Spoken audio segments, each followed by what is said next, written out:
अस्सलाम वालेकुम। आज की तारीख में मैं दूसरी दफ़ा आपके साथ हाज़िर हो रहा हूँ। दरअसल एक मुझे ऑडियो मेरे सूफ़ी रुस्तमानी साहब हैं, हमारे फ़कीर भाई। मेरा एक व्हाट्सएप ग्रुप है क्रॉस बॉर्डर्स, जो भी पाकिस्तान की बेहतरी चाहता है, मैंने उसे ओपन इनविटेशन दी है कि वो ज्वाइन कर सकते हैं। सूफ़ी साहब और मेरा किसी मज़हब, किसी ग्रुप, किसी सियासी जमात से ताल्लुक़ बिल्कुल नहीं है। एक आज़ादाना सोच, इंसानियत पर मबनी ये जो मरी का वाक़या हुआ है, उसके बारे में सूफ़ी साहब ने क्या कहा है, मैं ज़रा ये आपके गोश गुज़ार करना चाहता हूँ।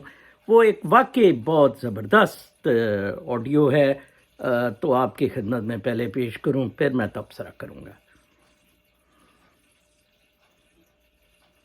ये जो हादसा हुआ, ये हराम की दौलत है मेरे भाई। सोचते हैं कि इसको कहाँ उड़ा है, किसी गरीब को नहीं देंगे, मुआवजे में किसी यतीम को नहीं देंगे, किसी बेवा को नहीं देंगे, किसी अच्छे काम में ये दौलत को खर्च नहीं करेंगे। ये हमको और हम पे और जुल्म करते हैं, नमक और मिर्ची खिलाते रहेंगे। जुम्मे वाले दिन मैंने यहाँ एक अखबार देखी हैदराबाद में, उसमें भी इस्लामाबाद से था, वीडियो कोई वायरल हुई है। एक अमीर बंदा है और बच्चे को कह रहा तुझे मैं 10 रुपए देता हूँ, ये हरी मिर्चें खा। गुर्बत थी, ये कोई तरीका है हमारा? हम गरीबों को 10 रुपए, ऐसे मसलन की बात है, गरीबों को नहीं, उस गरीब बच्चे को नहीं देता। ये उसकी भूख थी, उसने मिर्च उसको खिलाया। अभी यहाँ एक ऐसा भी वाक़या सिंध में हुआ, तो उसने कहा कि मैं आपको 1 मन आटे का देता हूँ, आप ये 1 किलो नमक खाएं। उस बेचारे ने, बच्चों की उसकी भूख थी, मजबूरी थी, नमक खाना शुरू कर दिया। ये चलो जी 1 मन आटा ले जाऊंगा, लेकिन पाव डेढ़ नहीं खाया, उसका ब्लड प्रेशर हाई हो गया, उसकी दिमाग की नसें फट गई, अस्पताल पहुंचने से वो पहले वो मर गया। ये दौलतमंद आदमियों को ये खुदा की आजाद है। हम तो मजबूर हैं, गरीब हैं, और इनको हम अपने ऊपर खुद मसलत करते हैं। हमारे लिए जरदारी आए, नवाज शरीफ आए, इमरान आए, मौलाना फजल रहमान आए, टोपी वाला बाबा अपना सिराजुल हक आए, इससे हमारे ऊपर कोई फर्क नहीं पड़ता है। हमें फर्क हम पे जब पड़ेगा, कौम में शऊर आएगा, और जब तक तब्दीली नहीं आएगी, हम तब्दीली लाना चाहते हैं। हम ये निज़ाम एक को निकालेंगे दूसरे को लाएंगे, निज़ाम वही रहेगा। अच्छा, कुछ दिन पहले उमरकोट में एक भूखे शख्स ने पठान की होटल से रोटी उठाई, तंदूर से रोटी उठा के भागा। ला इलाहा इल्लल्लाह मोहम्मद रसूलुल्लाह, मैं सही कह रहा हूँ। रोटी उठा के भागा, पठानों ने पकड़ के वो तंदूर वाले छरियों से उसका सर फाड़ दिया, पुलिस उसको उल्टा पकड़ के ले गई, थाने में बंद कर दिया।